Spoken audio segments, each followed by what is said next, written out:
nzamba mawa, kolo nanga nzamba bosantu, kolo nanga nzamba bosembo, kolo nanga nzamba mawa. Kolo nanga nzamba mawa, kolo nanga nzamba bosantu, kolo nanga nzamba bosembo, kolo nanga nzamba mawa. Mokili etelemi pona kolapide ngai, na mabe nasalaki kaka seyo nzamba mawa. Mokili etelemi pona kolapide ngai, na mabe nasalaki kaka seyo nzamba mawa.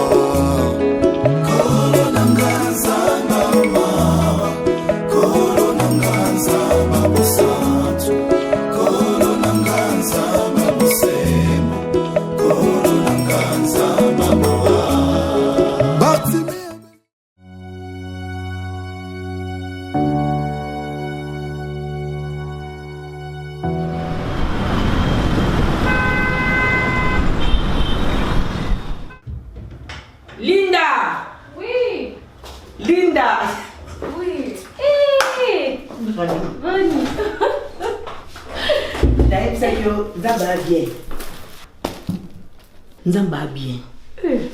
Muninga sa makamu. Asai. Na mifute nyongo ya ndoki wana ya inwe. Asa zo mwa ima makamu sele. Ndi Vanda ka shuto. Uzaki wana. Tana uko kulia gati yana nga pomti. Shugati na kumuni nga pompo. Oui. Ina kiyo na ujo hospital kuna basane ko. Etsa na ngaka. Félicitations. Linda, esalinga bien moko. Na binzamba za bolingo. Vraiment. Eka ba stress tazaki na musiko. Noko makamoto sto enterré. Abishata mwamkinya. C'était na futa kinyongo na ye. Mais vous parce que la vana na fona na tongo mona na kuna zemi na bali ko pota suka zo mona. Papa motema pasi finza. Ndiso beto vanda wate. Ngaf mana kumpesi to kena biso. Buki na biso. Wando kiwana. Vivre qu'à distance. Tu vas qu'à distance. N'importe quoi. La biso le comme là. Non, ça va tout bien sur quelque part. OK, tout bien. Na pour saler le mot quand ils appellent. Mais c'est changé. Comme ça Yo ça programme t'es. Et que c'est changé. Nous d'accord. Ah ouais, on s'en va plus. Tout Ah, tu vas rater. Merci Seigneur.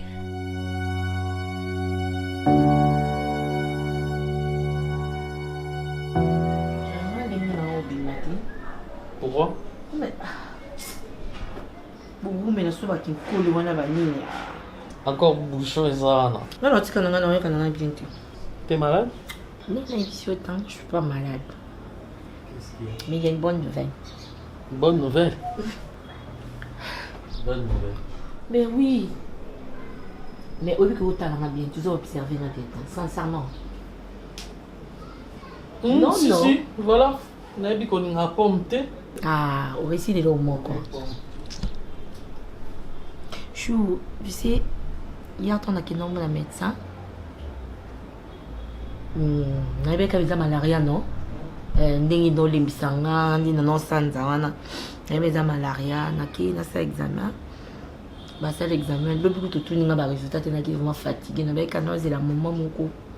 Il y a bien pour nous ça. Et c'est quoi? Bientôt, non, comme ma maman. Il y avait nos biso caca. Oh. Oh, c'est comme non, pour ça. Tu peux répéter? Oh. Mais attends, non, répétez l'expression au salé. Mais chérie, ça bonne nouvelle, je sais l'expression pourquoi. Moutounion soit ACP là, comme moi, on a dit à vie, moi, si naïe. Arrête! Oh! Oui. C'est une bonne nouvelle. Mais c'est quoi ça? C'est quoi ça? Ça, c'est quelle attitude? Oh! Mais c'est pas normal. Donc toi, moi, sinon, t'as. si là, enceinte? Mais au juste, c'est quoi? C'est une bonne nouvelle? Si. C'est une bonne nouvelle pour toi. De la manière dont tu t'es exprimé, ça m'a étonné, je suis vraiment de... la ferme, je peux te... Et toi? Oh. Toi? Mais c'est pas normal, qu'est-ce qu'il y a, chérie? Qui es-tu? Dis-moi la vérité, qui es-tu? Oh, juste dis-moi, qu'est-ce que tu n'es pas content alors? Dis-moi d'abord, qui es-tu? Non, c'est à toi de me le dire. Dis-moi, qui es-tu? Qui es-tu? Et fais-tu ces animaux soi-disant zemi oyoza Soi-disant. nango? Ça, c'est quelle question? Nuit et jour, Tozarana, je suis ta femme. Ozotunanga comme si une fille que tu as ramassée dans Nzela, Otunaye, Otunaye, Ozotunaye. Regarde, tourne en paix. Tourne non, Tunayo. Moutozotuna, moi si nayo, Oyo, Ozotunaye. Question, on a. Nulle part ailleurs, dans mon moi, c'est. La ferme! Non, comment, non, fermer, comment, je comprends pas. Hein, vous troublez ça, je comprends plus rien. Ozotunanga comme tu es fille de la rue. Nulle part ailleurs, et ça, moi, ça, c'est bonne nouvelle à mon bail. C'était à toi, on peut soutenir dans la bonne fête, on bosse à content. Mais c'est pas expression. Être content? Content de quoi? Oh, pour toi, sur Ozaki prêté, le baki, c'est pas moment où l'inga qui n'a bota. Dis-moi, dans le longo. Hein, au cours de ça, ma réaction, on a été. Hein, c'est quoi ça? C'est quoi ça? Comme si on a tout dans l'état, oyo. Pour la nouvelle, oyo. À ta place. Mais non, ils ont qu'à à ta place, j'allais me taire. Nganim naza dessus. Sur mon épouse qui est prêt pour ne pas avoir un enfant. Et déçu. Toi, à ton avis, tous ces temps-là, imaginez qu'un enfant Goya, pour toi, depuis l'Abidjan, Awa, jour et nuit, je suis avec toi. Pour le Zakinine. À ta place, j'allais me taire. J'étais ta cousine ou quoi? J'allais fermer ma gueule. J'allais fermer ma bouche. Parce que tu ne connais rien de moi. Tu ne sais rien de moi. Nino na bien yoté. Quand le comportement m'a bé face ma bobi mi seninga lelo. Parce que ma future femme m'a trompé. On a kanisa qui a chair de ma chair, l'os de mes os, est allé coucher avec un autre. Jusqu'au point de tomber enceinte. Moi? Oui, toi. T'es une sorcière. T'as pas de cœur.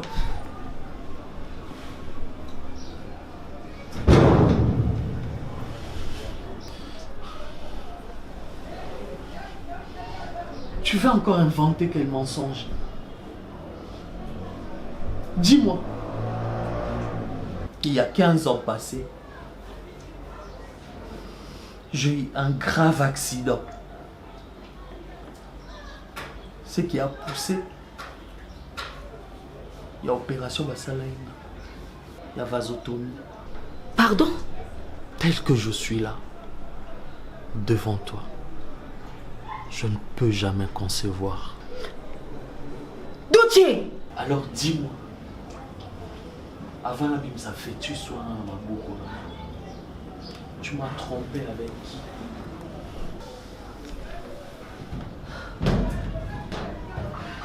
C'est de qui? Dis-moi, tu m'as trompé avec qui? Dis-moi. Je te parle.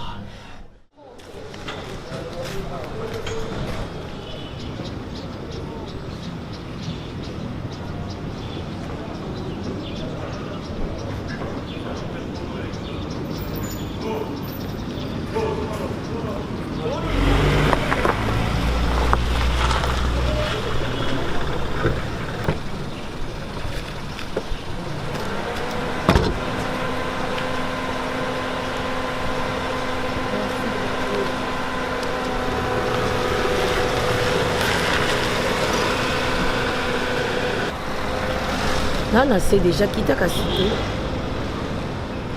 On a essayé d'accord ça mon a été. Je dois vous mettre pas bima. D'accord. Ok.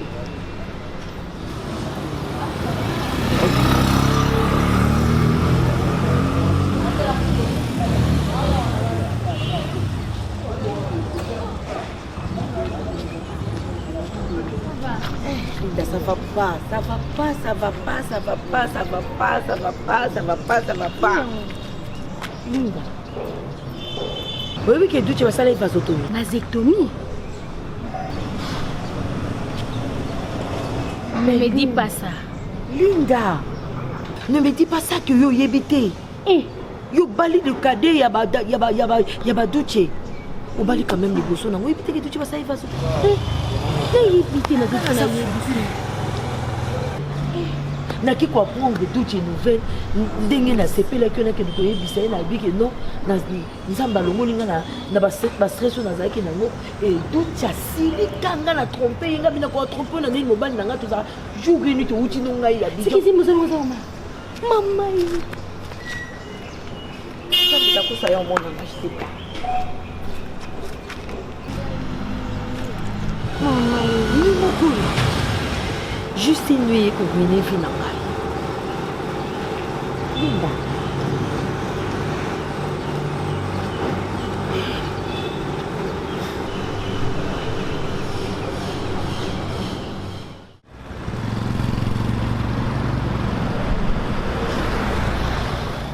Sigo, il est ici là.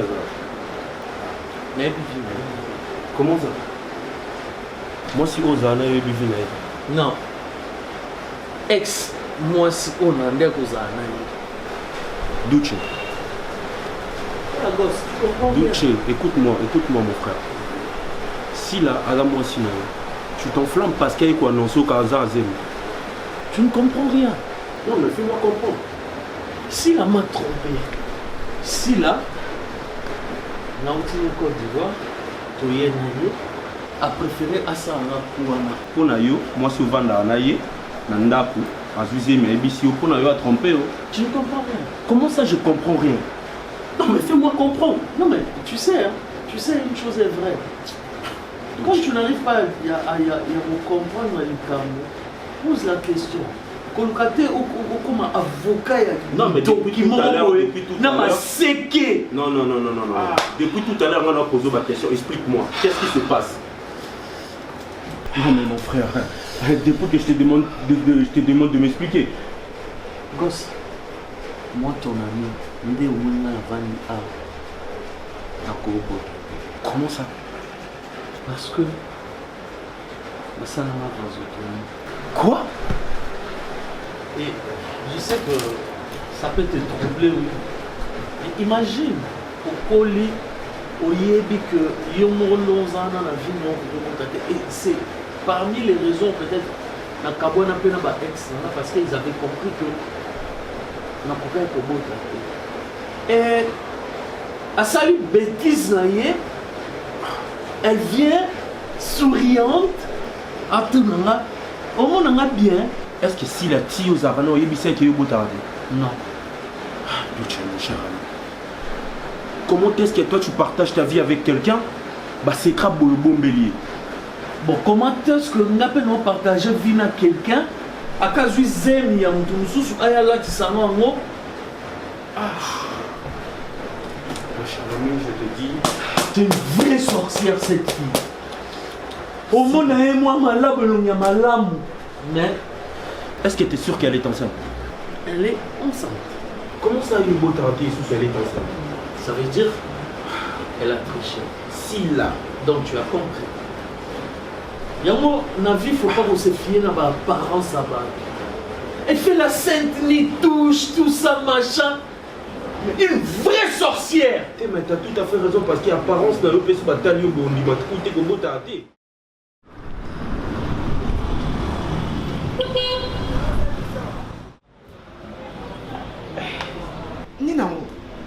Oh, il me demande de me mariage au Kansa. Tu comme on a niveau nini. Pour on m'a pas quitté naïe. Oh, qui tombe tant à bala qui melina mtacha kemba maza. Azate na zo bete moi en balo nini zobeka. Duchi talangai. Mutu azana liloba kollo. D'abord eza yo moko mukolo libala na yo et puis ngai mutu naza yana liboso. Ngai naza mutema polele. Bala poko ma responsable. Ne posa na biso. Ngai nde mutu lokoko boye. Menga naza la yo pas maman, yo pas papa. La papa yaya. Siko yo eloko so peso passe zaka Omar. Omar yaza nani yaza le loba koloba te. Omar soki nazo tike a loba kanana wana ndika zo loba. Lobi on a yebisa ki azala. Il a yebisa ki atika yo o sala nzela la. Nani? Il a peut-être raison. Nani? Mais ya otemela libala on. Ah, papa, bino ko tu mati ba vieux ko mati ba mbonge bibale bokati be sangala ndike. Na mwasi no kitoko boye bo balana. Omara bala melina mena kutaleke no mune na mas abimalo kwa yana muto le bas. Fate abimalo kwa yana était terrestre. Yo petaka la miso utalati. Je me souviens baba problème au kaka na kenda kokuta na camarade ya Omar. Ya Omar. Yaya donc zaibaniké aza yaya oui mais kobenga yaya ou pas yaya c'est vraiment de respect Congo. Bon soit ya Omar. Je me souviens de cette discussion là camarade na ibsakinga bi na une expérience et aujourd'hui on comprendre que na une expérience yani na yo to so kolina mande fese kembi na banga boyeleki na ngai grande sœur si la nazi wana nde esukisi mitumba nyonso omaka azobundisa wana moya pesa su libalo eza te lokwa mosa komi na zemi bobana na mbaka zemi nana za nzemi silati omateke omaka na oboya libalo ngake funganga champagne na mela donc ndenge eza bo aza mwana mayele ngake nafunga nga champagne na ngai na mela nasepe mpo na esengo en tout cas sila ayebaki lokola ya mobali akoboya libala molinga na bala so eza te na miso ya mokumba mpo nakota na libala na mbala moko luce sila za nzemi nafunga na champagne na mela ava libala papa serge nayela yo faire nayela faire non je sors sila mwana mayele nasangatandoye sila duce sila nazemi et où tu vas? je ne sais pas. Tu sais pas comment?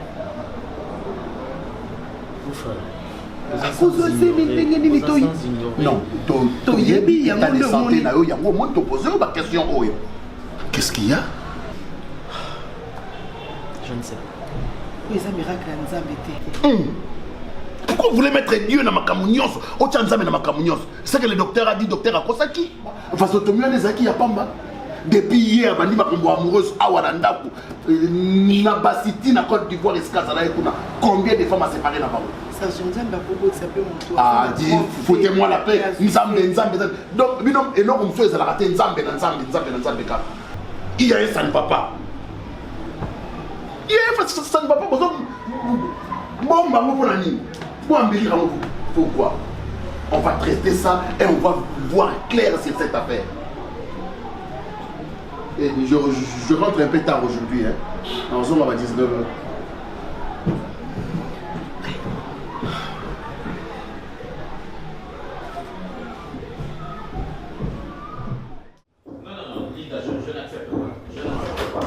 Non, il n'y a pas question d'écouter là. Il n'y en a pas question. Non, pas du tout. Tu ne pouvais pas gérer ça toi-même. C'est ma famille. Tu apprends quelque chose concernant ma famille, tu dois me le dire à la seconde qui suit. Non, mais elle est venue se confier. Quelle confidence? Non, mais quelle confidence entre... Mais écoutez... Moi, je ne pensais pas que ça allait finir comme ça. Mais... C'est comme ça que je n'avais pas vu l'utilité de t'en parler. Linda, tu es comme ça. Je suis comment? Mais là, je suis en train d'apprendre une autre Linda. Je suis pas... Mais combien de secrets as-tu là gardé? Quel secret? Non, mais là, je suis en train de découvrir une autre Linda. Non mais c'est trop, Linda. Mais je suis quand même venue t'en parler parce que j'ai... Après combien de temps? Et là, toi, tu me demandes de garder ça? Ben, tu vois déjà comment est-ce que ça boule cette histoire de mariage qui ne marche pas. Et si je balançais ça, cette vérité-là que tu veux... Mais attends, tu sais que tout le monde ira dans son sens. Si tu veux exploser ta famille, et ça sera la faute à qui? C'est la faute à ton frère? Ça sera la faute à ton frère au mari. Il n'a même pas de respect envers lui-même. Il est en train d'harceler cette pauvre fille. Parce que soi-disant ils sont sortis ensemble. Et aujourd'hui il l'a engrossé. C'est à toi de choisir. Si tu veux disloquer ta famille, c'est toi qui vois. Tu ne peux pas me parler comme ça. Je suis quand même déçu quelque part. Parce non, que je te comprends. Tu ne peux pas garder ce secret. Et puis, si là, ça vraiment moi c'est ma bébé. Ça vraiment moi c'est ma bébé. Je te dis parce que là je donne complet. Si là de le dire. Tu penses que c'est toutes les choses qu'on dit facilement? Mais écoutez, à toi comment elle a dit ça? Non mais c'est entre nous, Linda, entre vous, il y a notre grande sœur qui est là, mariée d'ailleurs aussi. Non mais c'est sa belle-sœur, elle pouvait pas... Mais c'est sa belle... Tout ça Linda, je donne raison à Gatsby, il a totalement raison. Je te dis, Gatsby a toujours dit, il est question d'étude de faisabilité, tout va par ce principe-là. Là, comment il faut choisir une femme? Une femme qui sait garder le secret. Juste accepter les avances, harcèlement, tout ce que vous pouvez dire, mais à la fin des comptes, un coup, une flamme.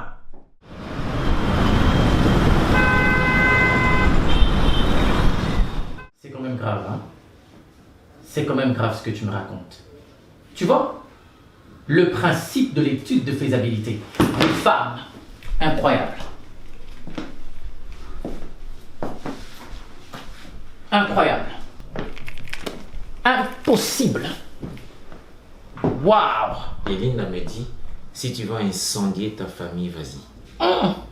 Je n'avais jamais su que Linda avait une malbouche comme ça. Incendier ta famille? Oui. Comment elle peut garder un secret si lourd comme ça? C'est ce qui me pétrifie, Gatsby. Oh mon cher. Je dis, Gatsby a toujours raison. Gatsby a toujours raison. Comment, pourquoi, où, quand faut-il choisir une femme? Linda a un cœur d'acier, un cœur de pierre. Elle a su garder ce secret. Elle me regardait comme ça la nuit. Moi je dors. Linda me regarde comme ça, avec ce secret dans son cœur. Un secret qui concerne ma famille, mes deux frères. Je dis, Linda, est-ce que tu te rends compte de la gravité de cette histoire? Elle me dit, si tu vas incendier ta famille, vas-y. Je suis tétanisé.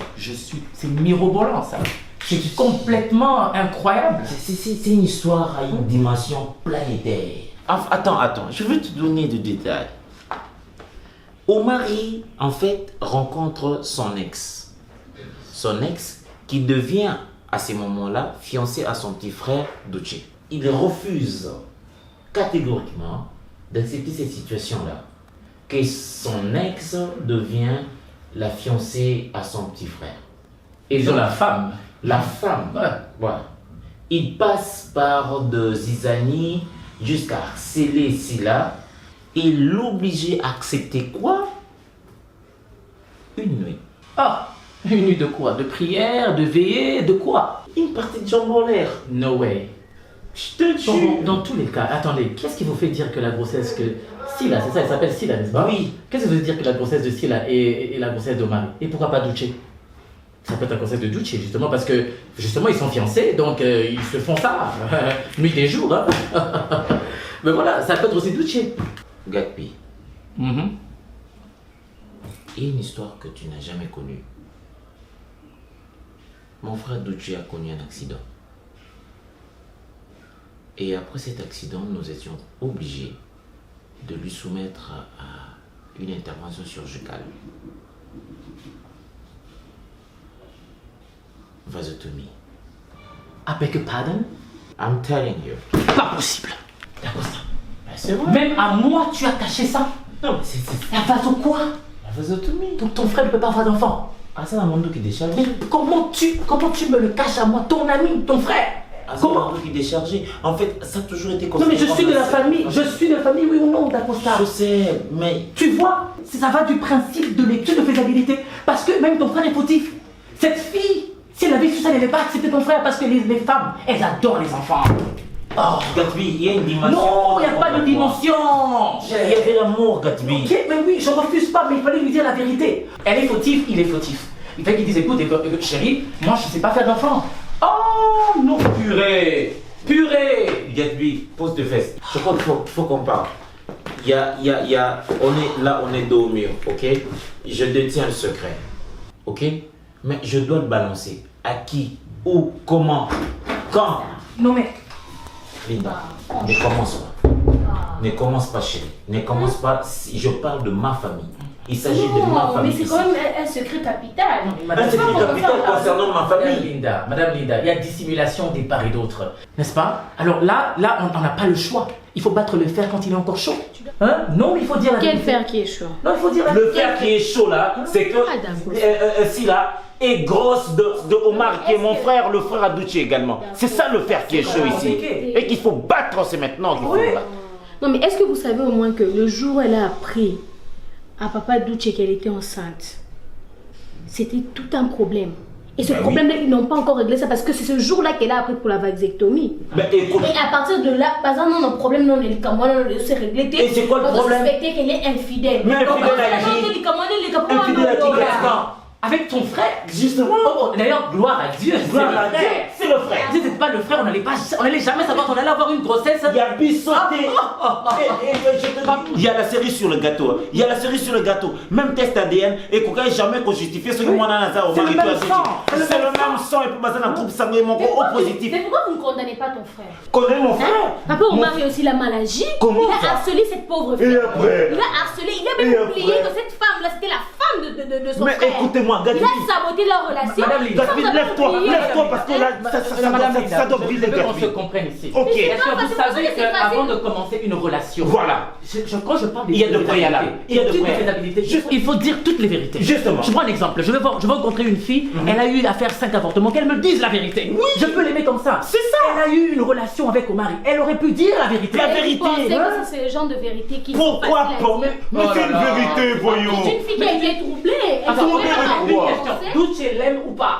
Oui. Par amour, il aurait accepté de rester avec elle. D'ailleurs, Gatsby, le meilleur confident de la femme, c'est qui? Ben mais écoute, C'est c'est l'homme. l'homme. Moi, ce qui m'échoque, c'est que jusque-là, vous ne voyez même pas la gravité et la responsabilité de ton frère dans cette histoire. Mon frère, Parce qu'il a saboté la relation. Aujourd'hui, si votre famille va être divisée, ça sera à cause de ton frère. Si là, c'est ta soeur, c'est ta cousine, elle a quel intérêt? Donc, Lida, de tu réunir penses ta que ma famille sera Elle n'est divisée? pas de ta famille. Et pourtant, tu as Ça gardé serait- le secret. Oh, Gatsby, tu vois ça? Madame Lida, vous savez que cette affaire est grave. Très grave, même. Parce que vous allez incendier la maison. Mais c'est lui qui va incendier la maison famille. de sa famille. Non, mais je peux vous aussi décider de Madame Lida, est-ce que vous savez qu'une femme doit dire la vérité à son homme? Tout Je ne alors. refuse pas sais. que, je ne refuse pas que Douce Je aussi sais. avait à dire son secret. C'est la femme qui détient l'amour. Justement. La femme devait dire la vérité. Et je veux vous assurer, une femme doit dire la vérité à son mari, à son fiancé. Mais laisse-moi te parachever. Oui. Linda, mais attends, ceci n'est pas possible, Linda. Tu ne peux pas prendre la part de cela. Je ne prends Et pas arriver ça. au moment de l'harcèlement, à ces moments-là. C'était le moment idéal. Juste Le moment Qui allait idéal. la croire? Non, Est-ce si que la toi, haine tu allais la croire? nostalgique. Toi, tu allais la croire? Si la haine Bah, nostalgique. allez, Quand elle regardait, Est-ce que tu allais la quand elle croire? regardait mon Je me frère, permets de vous elle dire. avait envie de reprendre ces Non, c'est moments-là. C'est seulement Ces ça. moments érotiques avec. Vous savez, Si la Hazan a mémoire et les femmes. Hazan encore envie ou Akanisa qui au mari. Et puis regarde, Akanisa qui au mari. Moi, j'ai Les mal femmes, hein. pour cette fille-là. Voilà, elle Omar a émission, je vais une nuit à ça la fière. moi, Ça l'année franchement- aux pesa, t'es joke Non, ça moi, ça me fait mal. Non, Non, mais non. attends, c'est pas normal. D'Acosta, balance. Ok. Balance la nouvelle. Mhm. C'est aussi simple que ça. Si va Je balancer sais. la nouvelle, ne citez pas mon nom, la limité. Pour moi, là, on a ma belle. Tant on le voit, comme on veut comprendre.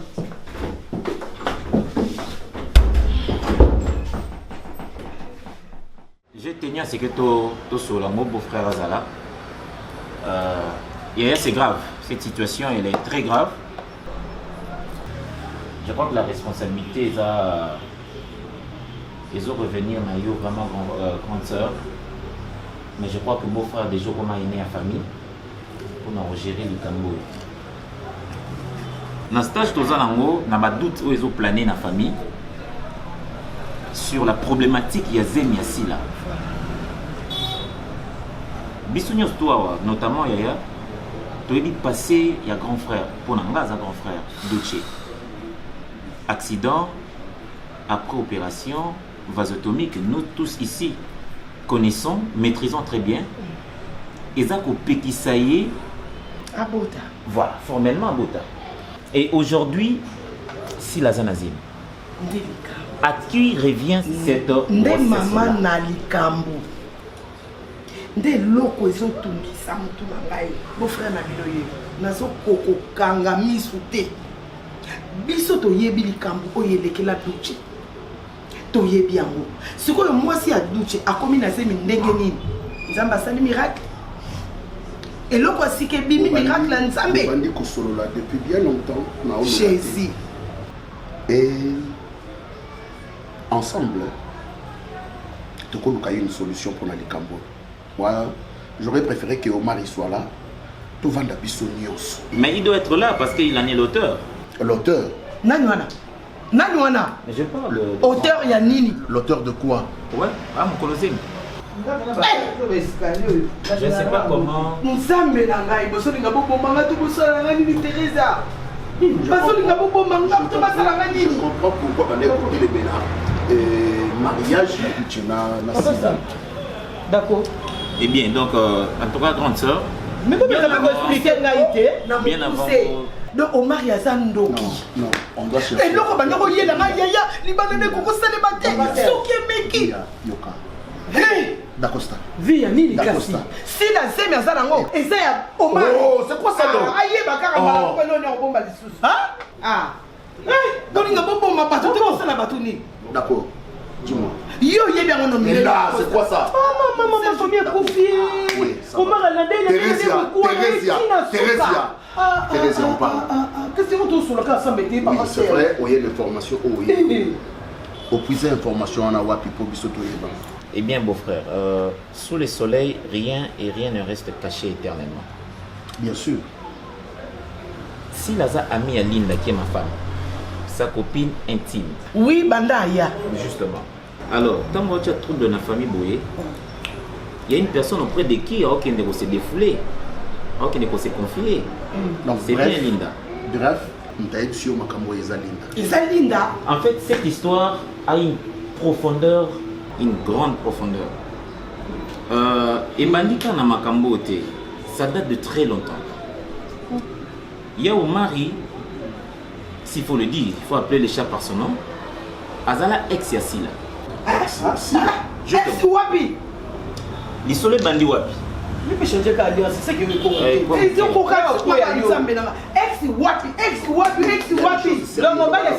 il met la pression sur Sila. Sila n'a pas mobile. Et donc, ce qui justifie la réaction à Balaté et tout le reste, combat surtout maintenant contre Bolingo ya Sila n'a c'était parce que justement, Azana passé mon La série sur le gâteau, c'est quoi? S'il a fini par céder la pression, oui.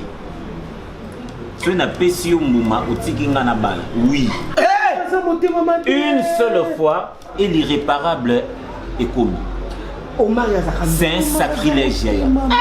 Tu ne peux pas accélérer, moi si à Batou, c'est vrai. Entre guillemets, vous pouvez avoir un passé, mon goût peut accélérer jusqu'au point, moi si à céder, ça veut dire que c'était un de trop. Aujourd'hui, là maintenant, moi je crains, c'est que la famille soit disloquée. La série sur les gâteaux, c'est que il y a d'autres qui ne savent rien de tout ça. Ok. Comment allez-vous gérer la situation? Ok.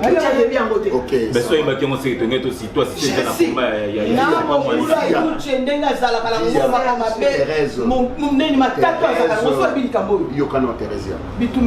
la famille est sacrée. Mais elle est sacrée. À ce moment, elle est tachée. Bien que ça, on doit savoir gérer cette histoire. Qu'est-ce que tu diras? Écoute. Bon, mon frère, c'est profiter de ma situation de faiblesse. On peut D'Acosta. Et là.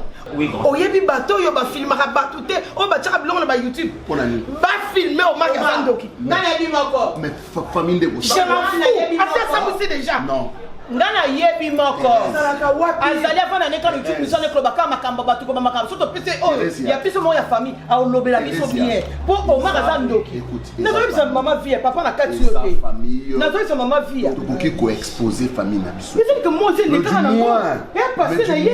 Il faut toyer bandenge ni to gérer les cambo déjà parce que d'emblée déjà Douche a kondimazé mi wala parce que nous savons son passé. Tout yebi. Mais là c'est que ça va bien été. Maintenant c'est que ça a été. Comment va-t-elle penser ça? Est-ce qu'elle va digérer ça? Que mobile n'a pas fait ça, moi c'est un déconnaissé. Ce n'est pas. Moi je pense que c'est une dimension continentale. D'accord, ça peut arriver. Là pour Douche. Je dis qu'on encourager l'homme. Pour Douche. On m'a raconté ma mère. Nous restons ici en tant que parents. Comment est-ce qu'on va gérer ça et puis parce que famille tu redira Panzani. D'Acosta. Ndengo Beteli, grande sœur de solo Nangana Thérèse ne le dit à personne. Ben moi je suis de la famille, je suis mature. Oui. Ne le dit à je crois qu'il faut surveiller les à côté, les gauches et après. Les à côté on denga des beaux pères. Là c'est à côté la famille.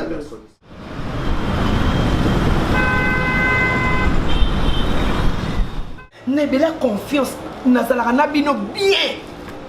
Comment koko bomba makambo mi nene boy na mutema na yo linga. Ofandi na yo. Ozolia ozomela.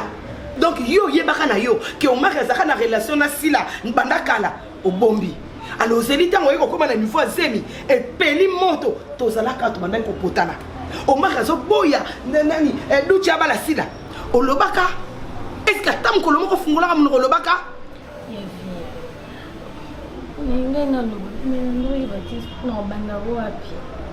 oningaki oloba ozelaki nanu likambo ekoma monene ndeko nanu ndeko babomana yo kozwa mokimia ntango likambo ezalaki mokie balobaka mafuta ntaba baliaka yango ntango eza na moto likambo eza nanu mokie nanu ekomaki na niveau wana te soki oyaki oyebisa ngai nalingaki nayeba ndenge nini na ngai nasala likambo wana si nalingaki ekoma na niveau akende kopesa nzoto te nazobi tuna na miniti soki mpenza duce ayoki likambo ngai na kosuka wapi to fanie kosuka wapi mama sokokoti na kata fanie yo mpe kota azala motu ya kata fanie me koya mpona opanza te mpona odétruire te soki toyebaki likambo bandakala il faut ozalaka mutu na makanisaki bo mutu omoni soki ofungolaki monoko no afa tolonga tokóma na likambo te omoni linda soki bandeko na ngai baleki na ngai soki problème moko ekomi entre bango mibale yo nde kozala na problème na ngai oui nayebisi yo ya solo na machele oyo bamo te omoni vi ya oyo omona oyo asekisaka yo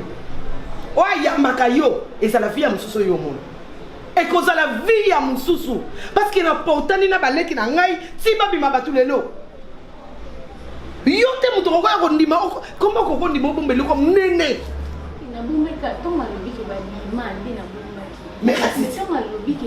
ntango omaka ngai kotelemela libala oyebaki te oyebaki te oyebaki pourquoi olobaki te na moma wana pourquoi olobaki te na moma wana alingaka yebisa sila te parce que yo moto oyebisi mobali yo ke ayebisaki sila ke soki apesi ye ya suka akoloba lisu te yango nde ekangi zemi omoni te ke soki ya suka wana ezalaki te mais letonga tokóma na niveau ya zemi boye te prière na yo ya mikolo nyonso prière na yo ya mikolo nyonso désordre ekota na famille na ngai te bima na ndako nanga bima nalobi na yo bima kolinga te nasala eloko moko esepelisa mobali na yo te omotema mabe oza ndoki monene ngai nakota na famille ya mobali na nga nayaka na désordre te bima nayebi so déjà losambo na yo ya mikolo nyonso prière na yo ya mikolo nyonso eza ke famille na nga etikala kuta ata koningana te mobombi secret eza yo momemi désordre eza yo bima kolinga te natindika yo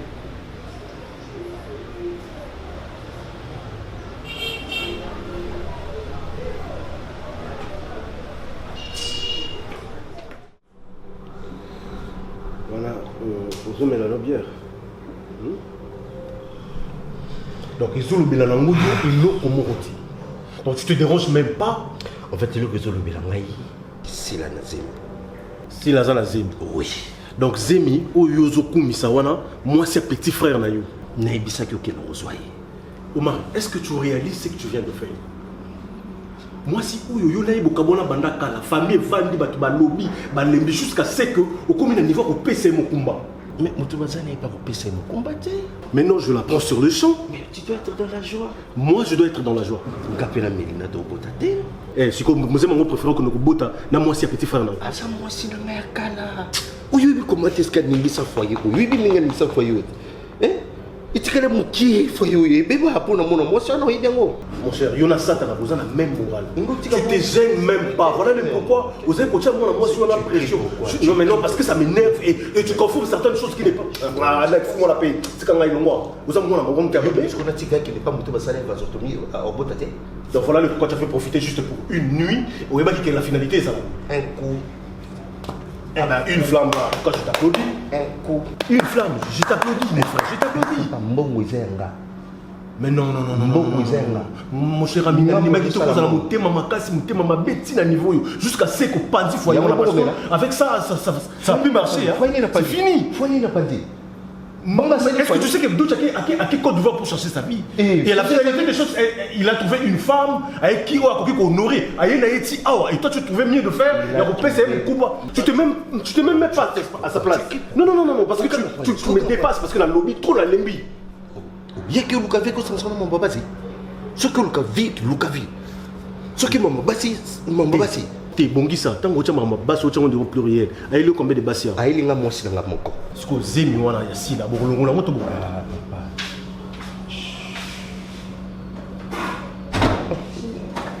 Ben, je pense que... Ça va, chérie?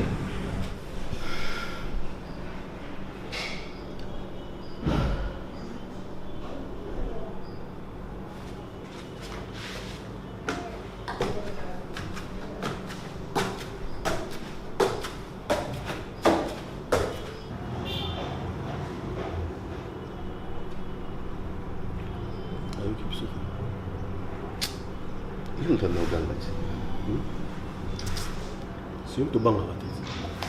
Oui, c'est bon, comment bang? Hein? La million. La million? Vous avez vous assistez. Toi, tu n'es pas normal. Tu m'étonnes, sérieux. Non, mais là, on se sous cognon. Non, tu m'étonnes, mon frère. Tu m'étonnes.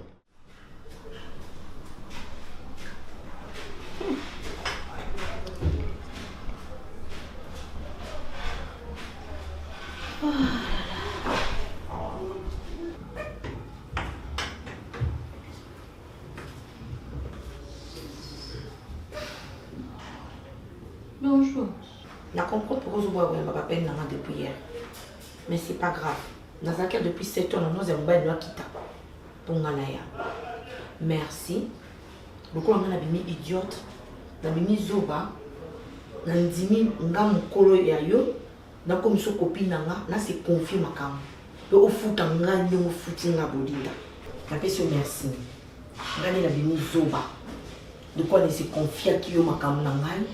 O meme na una ndimo so mona ke ezaki poa. Okoke ko déposer en défense on tila na fardo na mona de mango. Na koma na moti na suka. Oyebi bien mobali na yo. Azana mobali na tata mo mama moko to mo lobby. C'est quoi l'explication yo ngo pesa ngani? On peut s'en raisonner. Pourtant on le tu parles à cause des autres causes directement à Mari et à Tuchi. Linda, tu pouvais t'arrêter au Pimisata, mais on confirme ma grossesse dans la vie. Tu pouvais pas.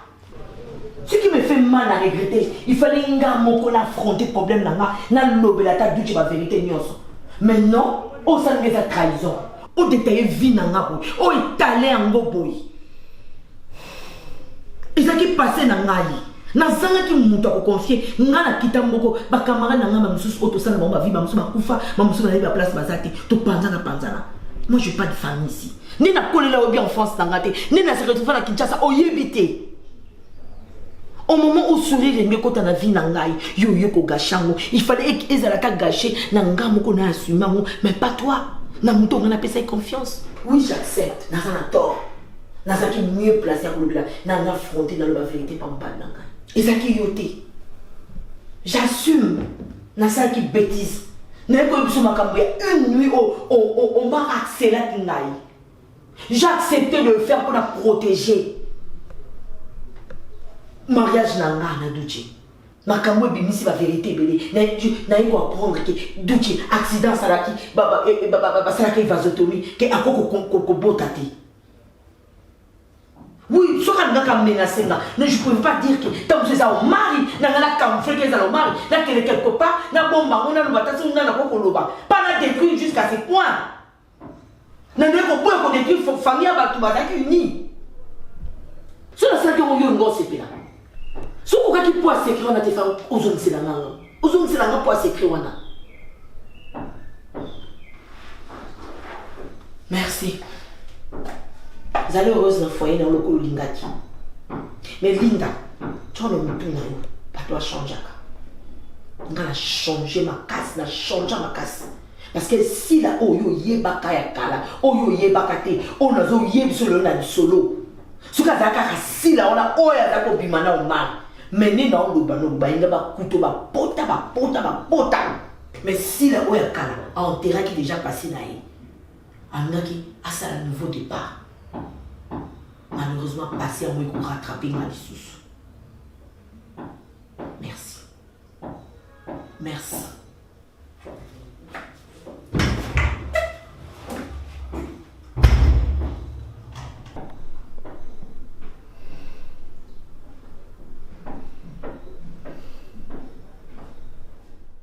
C'est la famille. Basa ma petit frère Nayo. Maye Sopani, il faut oyeba comment on peut gérer. Parce que c'est ça ma casse. Ce qui yo comment le voir maman na bango. soki yo oza likolo yo moto falo gérer makambo ou bien oza likolo bango ba okita te yo pe opesa bango mpe motema moto c'est ya oka dislocation nazoye grandeur na gravité ya likambo. Mais alors soki biso bato to ba parents na bango to gérer yango mabe, c'est alors que tu peux vivre une dislocation ya famille. Mais soki biso to gérer yango bien au moment de makambo le kanango na kimia en principe bato bakoyi ko gérer makambo eza biso via Serge Ozoloba longola motema moto ezela na minute to fandi oyo soki bucha ibikamo comment Marie koza na motema libende comment koza na motema kindoki na ndeko na yo to condamné na affection nyonso to condamné au mari oui mais muta au condamné plus asila parce que elle sait au moins et puis elle savait qu'il y a bandeko bimana au mari banda kala tango yé à comprendre que non au mari ya ndeko ya doute pourquoi le bac est monté. Je comprends pourquoi aboya kikuva nanda voilà c'est normal donc il est battu pourquoi il y a pas pour équipe na ko et au mari ya mona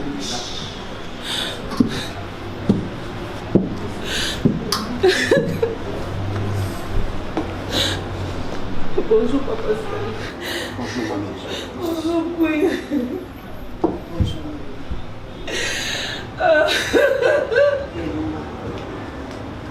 Quindi stai nini. Stai io marini ngai, stai nini. Nini la famiglia bino, nini salate. Nini salate, ma io mominga hotela. Ah, oui, le moment où il est comme vraiment, si l'on a un bambin, oui, nayebi pasi oza nango kokate kokate omanga mominga mwe mpona nini ninasalaka queen mama yokanga nayebi pasi oza nango Melina ngai moko ndongo ozomonanga bongo motema eza ya kozoka Melina nzambe moto ayebi kati ya motema na ngai na oyo nazokanisa mpo na yo na oyo nazokanisa mpo na ye moko ndoki wana omari mama tala ngai mpenza soki ya solo nazomona na ndenge nakoya kosolola na yo te na ndenge nabengisa yo oya Melina nazokoka te tala ngai ezanga likambo moko te ezanga solution Melina ye moko alobi nini alobi eloko te nakuti bango bazoswana na bobo ni tete discussion na bango ningani eloko te kui nangani eloko te mwa mwasi alelisanga vi nanga mobimba nde mwa mwasi onga nayambi na ndako na ngai na yo toyebi te mama ti ngai navandaka na sila nayebaka te nzoka nde ezalaka briseuse de foyer banda avant voyager ye ayebaki bie ke ye na omari bazalaka na relation aye omoni ke omari aza ndeko ya duche mpona nini okokozala na confiance koyebisa ata duche te ata soki omari abandaki kolanda ye eske okoki koyebisa mobali ne vérité te ke ndeko na yo azolandalandanga e omari azolobana ye mpona tika yo pesanga ata une fois ngo tokopesa ye mbala moko zemi mama tina nivo zemi sikonga na osani ikwi ti tofandi na yo boye duche kutu nano ayebi eloko te tina moni ozoya komata awa noki motema na makila nzoto epanzani ndo nazomonaki na nsima na oduche pa kokoya pa yo Melina mama kwinda okokati Melina soko tosalanga boko bomande okokati kwina okoma lokwa mama na ngai nakolela pa na yo omaki ne pouvait pas me faire ça pas ça.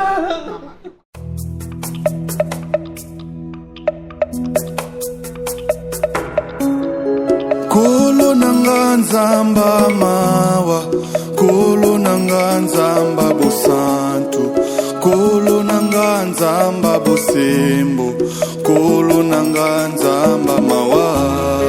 Kolo nanga nzamba mawa, kolo nanga nzamba bosantu, kolo nanga nzamba bosembo, kolo nanga nzamba mawa. Mokili etelemi pona kolapide ngai na mabe nasalaki kaka seyo nzamba mawa mokili etelemi pona kolapide nga na mabe nasalaki kaka seyo nzamba mawa